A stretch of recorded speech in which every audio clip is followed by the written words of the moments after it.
ఆచి చికెన్ మసాలా. కాసేపట్లో సీఎం రేవంత్ రెడ్డి అధ్యక్షతన ఇన్ఫార్మల్ కేబినెట్ భేటీ జరగనుంది. అందుబాటులో ఉన్న మంత్రులతో సీఎం రేవంత్ రెడ్డి భేటీ కానున్నారు. ప్రధానంగా మెట్రో రైల్ ఫస్ట్ ఫేజ్ సంబంధించిన లోన్ పై మంత్రులతో సీఎం రేవంత్ రెడ్డి చర్చించనున్నారు. 13,600 కోట్ల ఐఆర్ఎఫ్సి లోన్ విషయంలో కేంద్ర ప్రభుత్వ వైఖరి, కేంద్ర మంత్రి కిషన్ రెడ్డి స్పందనపై చర్చించే అవకాశం ఉందని తెలుస్తోంది. మెట్రో రైల్ రెండో ఫేజ్ కి సంబంధించి అనుమతులపై కూడా చర్చించనున్నారు. ఇక కేంద్రంపై ఏ విధంగా ఒత్తిడి తీసుకురావాలి అనే విషయంపై కూడా చర్చించి నిర్ణయం తీసుకునే అవకాశాలున్నాయి.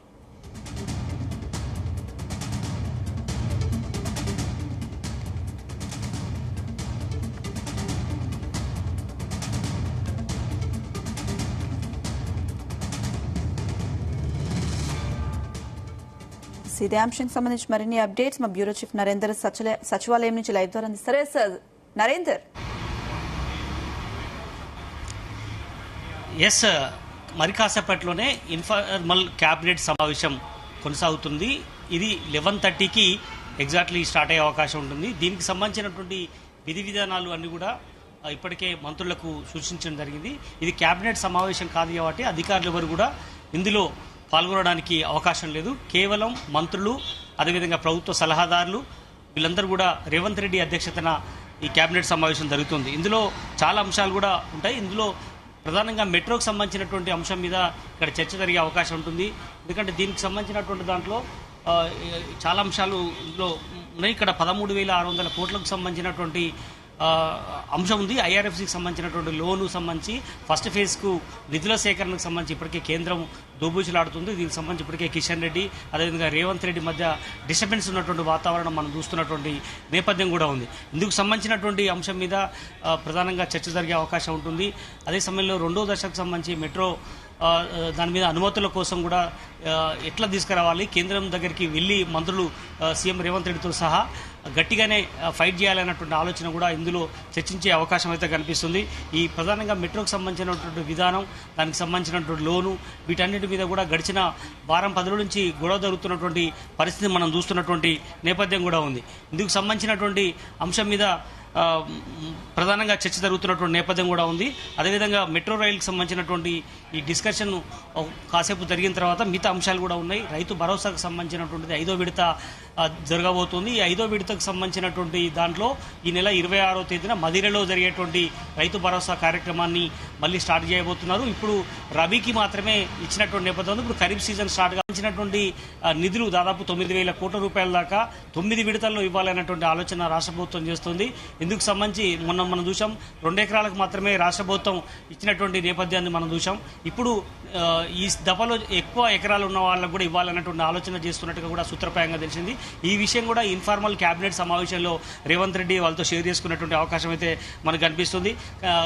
ఖరీఫ్ సీజన్కి సంబంధించినటువంటి రైతు భరోసాకు సంబంధించినటువంటి అంశంతో పాటు వ్యవసాయానికి సంబంధించినటువంటి గిట్టుబాటు ధరలు, వీటి మీద అది ఇప్పటికే మన ప్రత్యామ్నాయ పంటల మీద ఎలా దృష్టి పెట్టాలి అన్నటువంటి అంశం ఉంది. ఎందుకంటే 7 రకాల ధాన్యం మీద ఏదైతే ఉందో వరి, వంగడాలకు సంబంధించినటువంటి దాంట్లో అవి కాకుండా వేరే వేయడం మంచిది కాదు అన్నటువంటి విషయం మీద కూడా అటు కింది అధికారులకు చెప్పడం కానీ, అదేవిధంగా పండించే విషయంలో రైతులు అవగాహన కల్పించడం కానీ వీటన్నిటి మీద దృష్టి పెట్టే అవకాశం అయితే ప్రధానంగా మనకు కనిపిస్తున్నటువంటి నేపథ్యం అయితే ఉంది.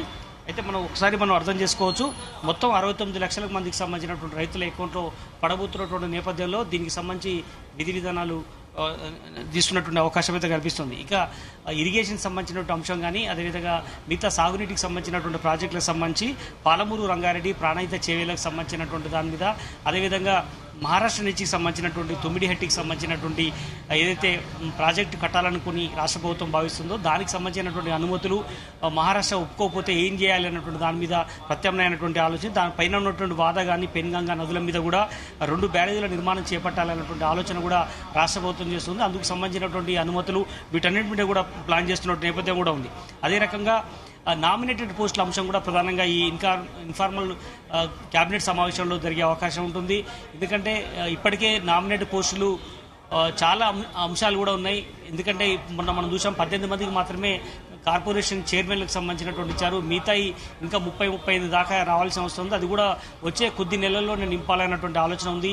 చాలా మంది నిరాశ చెందుతున్నారు. సీనియర్ కాంగ్రెస్ లో ఉన్నటువంటి మొదటి నుంచి ఉన్నటువంటి వాళ్ళందరూ కూడా చాలా డిసప్పాయింట్మెంట్ లో ఉన్నారు కాబట్టి వాళ్ళందరికీ సంతృప్తి చేయాలన్నటువంటి ఆలోచన చేస్తున్నారు. ఎందుకంటే గతంలో బీఆర్ఎస్ ప్రభుత్వంలో 10 ఏళ్ల పాటు ఫైట్ చేసినటువంటి వ్యక్తులు ఉన్నారు. ఇప్పుడు 2.5 సంవత్సరాలు అయింది. ఇంకా కూడా పదవులు లేకపోతే ఎట్లా అన్నటువంటి ఆలోచన చేస్తున్న నేపథ్యంలో ముఖ్యమంత్రి రేవంత్ రెడ్డి మీద పదే ఒత్తిడి జరుగుతున్నటువంటి నేపథ్యంలో వాళ్ళని వెంటనే వాళ్ళు ఫుల్ఫిల్ చేయాలన్నటువంటి ఆలోచన చేస్తున్నారు. అదే సమయంలో 2 మంత్రి పదవులకు సంబంధించినటువంటి దాంట్లో కూడా అదేవిధంగా మార్పులు చేర్పులు అన్నట్టు అంశం మీద కూడా చర్చ జరిగే అవకాశం ఉందని కూడా మనకు స్పష్టం ఉంది. ఇది పూర్తి స్థాయిలో కాంగ్రెస్ అధిష్టానం నిర్ణయం తీసుకునే అవకాశం ఉన్నప్పుడు కూడా ఇందులో కొంత చర్చ జరిగే అవకాశం అయితే మనకు కనిపిస్తుంది. అదేవిధంగా విబిజీ రామ్ జీకి సంబంధించినటువంటి ఏదైతే గతంలో ఉన్నటువంటి మహాత్మా గాంధీకి సంబంధించినటువంటి పథకం ఏదైతే ఉందో దాన్ని కేంద్ర ప్రభుత్వం మార్చినటువంటి నేపథ్యంలో దాన్ని విధి విధానాలకు సంబంధించినటువంటి దాంట్లో మరో 2-3 నెలలు గడువు పెంచాలన్నటువంటి ఆలోచన కూడా చేస్తున్నట్టు కూడా ప్రధానంగా చర్చ జరుగుతున్నటువంటి నేపథ్యం కూడా ఉంది.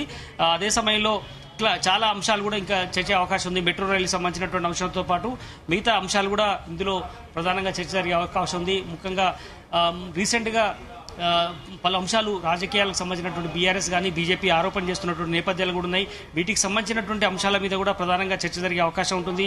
అదే రాజకీయపరమైనటువంటి పాలనపరమైనటువంటి అంశాలు కూడా ఇందులో చర్చ జరిగే అవకాశం ఉంటుంది. బ్యూరోక్రాట్స్ ఎవరు కూడా ఇందులో పాల్గొనడం లేదు కాబట్టి ఇది అనఫీషియల్ గా జరుగుతుంది. దీని తర్వాత కేబినెట్ సమావేశంలో మళ్ళీ పెట్టినప్పుడు అధికారులు కూడా చూసి అది ఆమోదం తెలిపే అవకాశం అయితే కనిపిస్తుంది. ముఖ్యంగా రాష్ట్ర ప్రభుత్వం మీద బురదలేటువంటి కార్యక్రమంలో బీజేపీ బీఆర్ఎస్ ఉంది కాబట్టి వాళ్ళు తిప్పికొట్టేందుకు ఏ రకంగా తీసుకెళ్లాలి, ఎమ్మెల్యేలకు ఏ రకమైన దిశానిర్దేశం చేయాలి, ఎమ్మెల్యేలు కూడా కొంతమందికి క్లాస్ ఇవ్వాలన్నటువంటి ఆలోచన కూడా రేవంత్ రెడ్డి చేస్తున్నట్టుగా తెలుస్తోంది. కొంతమంది చేసినటువంటి పనులు కూడా చెప్పుకోలేని పరిస్థితిలో ఉన్నారు. ఎందుకంటే మనం చూసాం వ్యవసాయానికి సంబంధించినటువంటి రుణాలకు సంబంధించి 20,000 కోట్ల రూపాయల దాకా కూడా రుణాలు మాఫీ చేసినప్పటికీ కూడా దాన్ని చెప్పుకోలేకపోయామన్నటువంటి ఆలోచన చేస్తున్నారు. ఇందిరమ్మకు సంబంధించినటువంటి ఇండ్ల విషయంలో ఇప్పటికే పెద్ద ఎత్తున కట్టారు. పట్టణాల్లో కూడా హైదరాబాద్లో కూడా కట్టాలన్నటువంటి ఆలోచన చేస్తున్నటువంటి నేపథ్యం కూడా ఉంది. దీన్ని కూడా మనం పబ్లిసిటీ చేసుకోవాల్సిన అవసరం ఉంది అని కూడా చెప్పే అవకాశం ఉంది. అదేవిధంగా ఐఆర్ఎఫ్సి సంబంధించినటువంటి నిధులకు సంబంధించినటువంటి విషయంలో కూడా మెట్రో నిధులు లేట్ అవుతున్నటువంటి విషయంలో కూడా దాని మీద ఫైట్ చేయాలన్నటువంటి ఆలోచన కూడా చేస్తున్నటువంటి నేపథ్యం అయితే ఉంది. ముఖ్యంగా ఎస్ఐఆర్కి సంబంధించినటువంటి దాంట్లో మంత్రులు కింది స్థాయి ఎమ్మెల్యేలకు కానీ ప్రజాప్రతినిధులందరికీ కూడా అవగాహన కల్పించాలి. ఎందుకంటే ఓటర్ల తొలగింపు సంబంధించినటువంటి దాంట్లో అన్ని రాజకీయ పార్టీలు చాలా సీరియస్గా దీని మీద డిస్కషన్ చేయడం కానీ అవగాహన కార్యక్రమాలు చేయడం కానీ చేస్తున్నటువంటి నేపథ్యంలో దీని మీద పూర్తి స్థాయిలో మంత్రులు కింది స్థాయిలో వర్క్ చేయించాల్సిన అవసరం ఉంది. ఎవరైతే కాంగ్రెస్ సంబంధించినటువంటి మొదటి నుంచి ఉన్నటువంటి ఓటర్లు ఎవరైతే ఉన్నారో వారి ఓటు పోకుండా చూడాల్సిన అవసరం ఉంది. జనాలు తీవ్రంగా వ్యతిరేక వచ్చే అవకాశం ఉంటుందన్నటువంటి దాన్ని, ఎందుకంటే విదేశీ నుంచి వచ్చినటువంటి వాళ్ళు కావచ్చు, లేదంటే ఇక్కడ బతుకు తెరుకు వచ్చి ఇక్కడే స్థిరపడ్డ వాళ్ళు కూడా వాళ్ళను పరిలోకి తీసుకోవాల్సిన అవసరం ఉందని కూడా చూస్తారు. డబుల్ ఓటర్ల విషయంలో మాత్రమే చాలా సీరియస్గా కఠినంగా ఉండాలి తప్ప మిగతా విషయంలో కొంత సాఫ్ట్ కార్నర్లో ఉండాలన్నటువంటి ఆలోచన కూడా సీఎం రేవంత్ రెడ్డి వాళ్ళతో చెప్పినటువంటి నేపథ్యం అయితే ఉంది. ధాన్యం కొనుగోలుకు సంబంధించి కూడా రీసెంట్గా మనం చూసాం, అది పెద్ద ఇష్యూగా మారింది. ఎందుకంటే తడిసిన ధాన్యాన్ని కొనలేదని, అదేవిధంగా పండించిన ధాన్యాన్ని చాలా రోజుల పాటు ఇక్కడే పెట్టుకోవడం ద్వారా నష్టపోయినటువంటి విషయాలు కూడా గిట్టుబాటు ధర కూడా రాలేదన్నటువంటి ఆలోచన కూడా పెద్ద ఎత్తున విమర్శలు వస్తున్నటువంటి నేపథ్యంలో దాన్ని ఇక్కడి నుంచి దాని మీద ఒక పద్ధతిగా ప్రకారం ప్లాన్గా వెళ్ళాలన్నటువంటి ఆలోచన కూడా రాష్ట్ర ప్రభుత్వం చేస్తున్నట్టుగా అర్థమవుతుంది. ఇవన్నీ కూడా ఇన్ఫార్మల్ కేబినెట్ సమావేశంలో పూర్తి స్థాయిలో చర్చ జరిగే అవకాశం ఉంటుంది. దీని తర్వాత మళ్ళీ అధికారులతో కూడా కూర్చొనే అవకాశం అయితే కనిపిస్తుంది. మరి కాసేపట్లో సీఎం రేవంత్ రెడ్డి సచివాలయానికి రాబోతున్నారు. మంత్రులు కూడా ఒక్కొక్కరికి వస్తున్నటువంటి నేపథ్యం అయితే కనిపిస్తుంది. ఎగ్జాక్ట్లీ 11:30కి కేబినెట్ సమావేశం జరిగి మరో 3-4 గంటల పాటు సమావేశం కొనసాగే అవకాశం అయితే కనిపిస్తుంది. అనుష, నరేందర్, మనం చూసుకుంటే అందుబాటులో ఉన్న మంత్రులతో ఈ భేటీ నిర్వహించే అవకాశాలు కనిపిస్తున్నట్టుగా తెలుస్తుంది. మరి ఏంటి ఈ మంత్రులు అందరూ ఈ భేటీకి హాజరయ్యే అవకాశాలు ఉన్నాయా? ఎవరెవరు హాజరవుతున్నారు?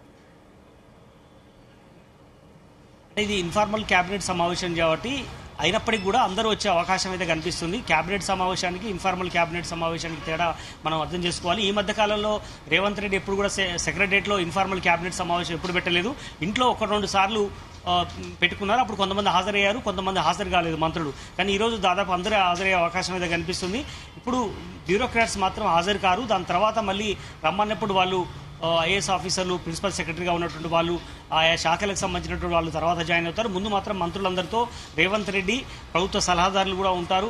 కేశవరావు కానీ అదేవిధంగా మిగతా ప్రభుత్వ సలహాదారులుగా ఉన్నటువంటి వాళ్ళందరూ కూడా దాంట్లో ఉంటారు. దీంట్లో వాళ్ళు ఇచ్చేటువంటి సూచనలు, సలహాలు, ఇంప్లిమెంటేషన్ ఏ రకంగా చేయాలి, 2.5 సంవత్సరాల పాటు ఈ ప్రభుత్వం కొనసాగింది, మరో 2.5 సంవత్సరాల పాటు ఎట్లాంటి కార్యక్రమాలు ముందుకు తీసుకెళ్లాల్సిన అవసరం ఉంది అన్నటువంటి దాని మీద కూడా దిశానిర్దేశం చేసే అవకాశం ఉంటుంది మంత్రులకు. ఇప్పుడు జరిగినటువంటి మొత్తం వ్యవహారంలో మెట్రో రైలు సంబంధించినటువంటి విషయంలో కానీ, సర్వీకి సంబంధించినటువంటి విషయంలో కానీ, వ్యవసాయ రంగానికి సంబంధించి కానీ, అదేవిధంగా ఇరిగేషన్ సంబంధించినటువంటి ప్రాజెక్టుల విషయంలో కానీ, వీటన్నిటి మీద ముందుకు ఎట్లా వెళ్ళాలి, కేంద్రం మీద ఏ రకంగా ఫైట్ చేయాలి, ఏ రకంగా ఒత్తిడి తీసుకురావాల్సిన అవసరం ఉంది, చేసినటువంటి పనులను జనాల్లోకి తీసుకెళ్లడంలో ఎక్కడ ఫెయిల్ అవుతున్నాం, ఇట్లాంటి అన్ని అంశాల మీద. ఎందుకంటే ఇందిరమ్మ ఇళ్లకు సంబంధించినటువంటి దాంట్లో పెద్ద ఎత్తున కట్టుతున్నటువంటి నేపథ్యం ఉంది. ఇది జనాలకు తెలియాల్సిన అవసరం ఉంది, ఇది మనం ప్రొజెక్ట్ చేసుకోవాల్సిన అవసరం ఉందని కూడా చెప్తున్నారు. అదేవిధంగా రేషన్ కార్డులు పెంచే విషయంలో కానీ, రేషన్ కార్డులకు సంబంధించినటువంటి అదేవిధంగా కొత్తగా పెన్షన్లు ఇచ్చే విషయంలో కానీ గత ప్రభుత్వం ఏం చేయలేదు, మనం ఇచ్చినటువంటి నేపథ్యంలో దాన్ని మనం క్యాచ్ చేసుకోవాల్సిన అవసరం ఉందని కూడా చెప్పే అవకాశం ఉంటుంది. అదేవిధంగా జెడ్పీటీసీ, ఎంపీటీసీ ఎన్నికలకు సంబంధించినటువంటి ఇష్యూలు కానీ, అదేవిధంగా జిహెచ్ఎంసీ ఎన్నికలకు సంబంధించినటువంటి ఇష్యూస్ కానీ, ఇవన్నీ కూడా కొంత చర్చకొచ్చే అవకాశం అయితే కనిపిస్తుంది. బట్ ఏదైనప్పుడు కూడా మరో 2-3 గంటల పాటు కొనసాగేటువంటి కేబినెట్ సమావేశంలో చాలా అంశాలు కూడా కొనసాగుతాయి. ఇందులో మీనాక్షి నటరాజన్ సంబంధించినటువంటి ఇష్యూ కూడా వస్తుందన్నటువంటి సమాచారం ఉంది. ఎందుకంటే పార్టీలో కొంతమంది కోవట్లో ఉన్నారు, కొంతమంది వల్లనే ఆమెకు ఎంపీ పదవి రాలేదన్నటువంటి చర్చ జరుగుతున్నటువంటి నేపథ్యంలో ఇది కూడా కొంత చర్చ జరిగే అవకాశం అయితే కనిపిస్తుంది. బట్ ఓవరాల్గా అన్ని అంశాల మీద ఈరోజు ఈ ఇన్ఫార్మల్ కేబినెట్ సమావేశంలో చర్చ జరిగే అవకాశం అయితే కనిపిస్తోంది. నరేందర్, అటు మెట్రో లైన్ ఫేజ్ 2 కి సంబంధించి కూడా చాలా సార్లు డిస్కషన్స్ అయితే జరిగాయి. మరి ఈసారైనా ఈ డిస్కషన్ తర్వాత అయినా దీనికి లైన్ క్లియర్ అయ్యే అవకాశాలు కనిపిస్తున్నాయా? దీనిపైన ఎలాంటి స్టాండ్ తీసుకునే అవకాశాలు ఉన్నాయి? ఎగ్జాక్ట్లీ, ఎందుకంటే మొదటి ఫేజు అదేవిధంగా రెండో ఫేజ్ సంబంధించినటువంటి అనుమతులకు సంబంధించినటువంటి ఇష్యూ నడుస్తుంది. కేంద్ర ప్రభుత్వం నుంచి సహకారం కోరాలి అన్నటువంటిది. ఎందుకంటే అన్ని రాష్ట్రాలకు, ఎందుకంటే పక్కన ఉన్నటువంటి విశాఖపట్నంకి ఇచ్చినప్పుడు పక్కన ఉన్నటువంటి అహ్మదాబాద్, గుజరాత్లకు కానీ మిగతా అన్ని రాష్ట్రాలకు మెట్రోను అనుమతులు ఇస్తున్నటువంటి నేపథ్యంలో రాష్ట్రం ఏం పాపం చేసిందని కూడా మొన్న రేవంత్ రెడ్డి ప్రెస్ కాన్ఫరెన్స్లో కూడా వివరించినటువంటి నేపథ్యాన్ని మనం చూసాం. ఎందుకంటే ఈ ఐఆర్ఎస్సికి సంబంధించినటువంటి దాంట్లో నిధులకు సంబంధించి 13,600 కోట్ల రూపాయల దాకా ఫేజ్ 1కి సంబంధించినటువంటి వాటికి ముందుకు వెళ్లేందుకు అనుమతులు ఇవ్వడం కానీ, దానికి సంబంధించిన నిధులు ఇవ్వడంలో ప్రభుత్వం ఫెయిల్ అయింది. కేంద్ర ప్రభుత్వంలో ఇద్దరు ఎవరైతే ఉన్నారో బండి సంజయ్ కానీ, కిషన్ రెడ్డి కానీ. కిషన్ రెడ్డి కేంద్ర కేబినెట్ మంత్రిగా ఉన్నారు కాబట్టి ఆయన మీద రోలు ప్రధానంగా ఉంది. ఆయన ఒత్తిడి తీసుకురావాల్సిన అవసరం ఉంది కేంద్రాన్ని. ఆయన తెలంగాణకు సంబంధించినటువంటి వ్యక్తి, హైదరాబాద్ సంబంధించినటువంటి వ్యక్తి. అలాంటి వ్యక్తి ఎందుకు కేంద్రం మీద ఒత్తిడి తీసుకురావడంలో ఫెయిల్ అయ్యారని కూడా రేవంత్ రెడ్డి మొన్న చెప్పినటువంటి నేపథ్యాన్ని మనం చూసిన నేపథ్యంలో కనుక మెట్రోకి సంబంధించినటువంటి అనుమతుల విషయంలో సెకండ్ ఫేజ్ సంబంధించి కానీ, ఫస్ట్ ఫేజ్ సంబంధించినటువంటి అమౌంట్ రిలీజ్ చేసే విషయంలో కానీ ఈ పెద్ద ఎత్తున ఒత్తిడి తీసుకురావడంలో ఈ ప్రభుత్వం ఫెయిల్ అయింది అన్నటువంటి విషయంలో బీఆర్ఎస్ ఆరోపణ చేస్తున్నటువంటి నేపథ్యం కూడా ఉంది. కాబట్టి దాన్ని ఎదుర్కొనేందుకు ఖచ్చితంగా కిషన్ రెడ్డి మీద కానీ, కేంద్ర ప్రభుత్వం మీద కానీ, రాష్ట్ర ప్రభుత్వం నేతలందరూ కూడా ఒత్తిడి చేస్తున్నటువంటి నేపథ్యాన్ని మనం చూసాం. బట్ ఏదైనప్పుడు కూడా దీని మీద ప్రధానమైనటువంటి చర్చ జరిగే అవకాశం ఉంటుంది. మెట్రో రైలు సంబంధించినటువంటి ప్రధానంగా, ఎందుకంటే ఎల్ఎన్డి సంస్థ వెనక్కి పోవడం, దాని తర్వాత జరుగుతున్నటువంటి పరిణామాలన్నీ కూడా మనం గడిచిన కొన్ని నెలలుగా చూస్తున్న నేపథ్యంలో ప్రధానంగా ఈ మహానగరానికి ఖచ్చితంగా మెట్రో చాలా ఇంపార్టెంట్ రోల్ అని కూడా రాష్ట్ర ప్రభుత్వం సీరియస్గా తీసుకుంది. అందుకనే ఫేజ్ 1 కానీ ఫేజ్ 2ని పూర్తి స్థాయిలో చేయాలన్నటువంటి ఆలోచన రాష్ట్ర ప్రభుత్వం చేసిన నేపథ్యంలో ఈ కేబినెట్ సమావేశానికి ప్రాధాన్యత సంతరించుకున్నటువంటి నేపథ్యం అయితే కనిపిస్తోంది. Thank you.